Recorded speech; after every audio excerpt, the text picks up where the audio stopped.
So this offseason, one of the biggest conversation was the Packers salary cap because, with COVID coming in, it lowered the cap. Lots of teams had to figure out ways to, move contracts around, move players around, all that kind of stuff. And so now with Aaron Rodgers' new deal being signed, it does cause some, salary cap ramifications. So I'm going to sort of break down what it does to the Packers salary cap for this season and also sort of a big thing it does to the Packers salary cap coming into the future as well. But if you guys are new here, you want to see more Packers news, Packers content, all things Packers, feel free to subscribe to the channel down below. So yesterday it came out that the deal was signed by Aaron Rodgers and the Packers, this new revised deal. And it came out here from Tom Pelissero, something I haven't shared yet on the channel. Yesterday, he said, Packers QB Aaron Rodgers' revised contract voids on the 7th day prior to the 2023 league year per sources. The franchise tag window closes 1 day before that, so he's untaggable after 2022. If Rodgers plays out the next 2 years on this deal, he'd be a true free agent. So we know that. The Packers, voided his deal for 2023. And so now if he stays, through 2022, the Packers cannot franchise tag him.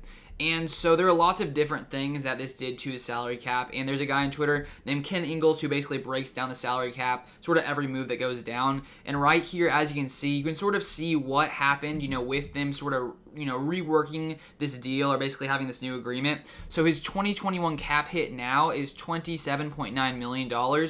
And, with this new thing, it basically caused $9.2 million in savings for the Packers salary cap. And if we take a look at overthecap.com that measures lots of these salary cap moves, they say that right now Green Bay is about $10.5 million, or Green Bay has about $10.5 million in cap space for the 2021 season. I'm not sure if they've added in the new Dennis Kelly deal because it really hasn't come out yet. So I'm not sure if that's been added into that number. So with that $10.5 million in cap space, so the Packers still do have to, sign practice squad players. I think also the 52nd and 53rd, roster spot.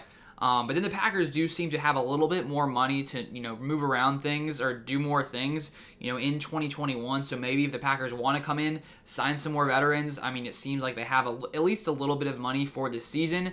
So who knows, the Packers could come in, maybe later make some more moves to really, get this team pretty stacked. And then next we have the big thing right now is the 2022 cap, as you can see, $46,144,157. So with the Packers voiding that 2023 year, the 2022 cap is massive because this year Aaron Rodgers' cap is 27, basically 28.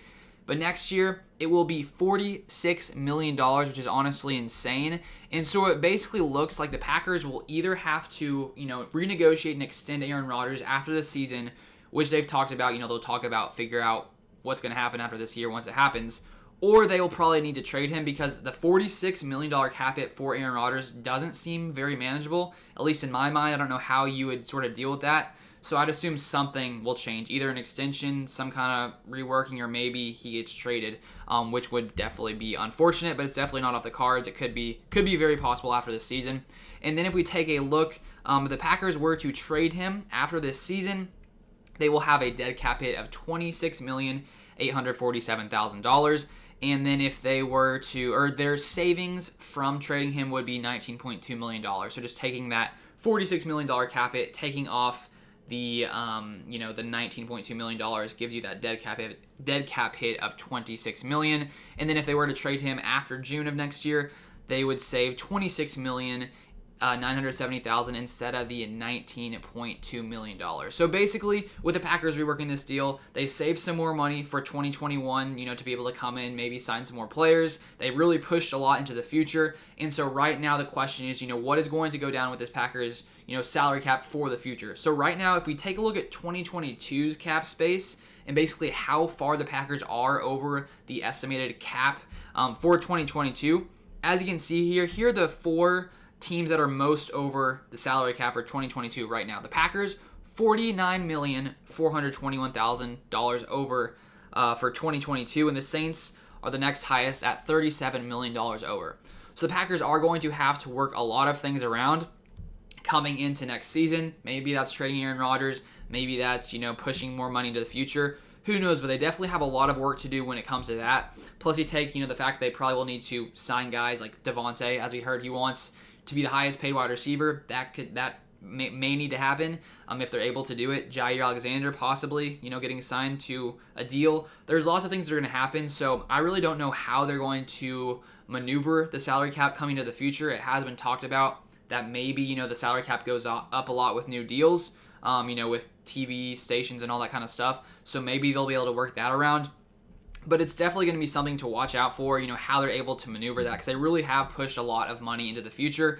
And it really seems that, this year is the year the Packers, have a really good shot of coming in, getting the talent around Aaron Rodgers, maybe signing some more veterans, and really just sort of going for it this year. Because the future, at least for the salary cap, looks a little shaky. But at the same time, the Packers this year were able to come in and, figure things out, get things straight. So I assume they'll be able to figure it out. It just seems like they have a lot more, to basically maneuver around next year. So those are all basically the salary cap ramifications that I saw, partly from Ken Ingles, Tom Pelissero, basically my take on the situation. But that's basically all I wanted to break down. So thank you guys for watching. As always, subscribe if you guys want to see more Packers content. But thank you guys for watching, and I'll see you guys next time.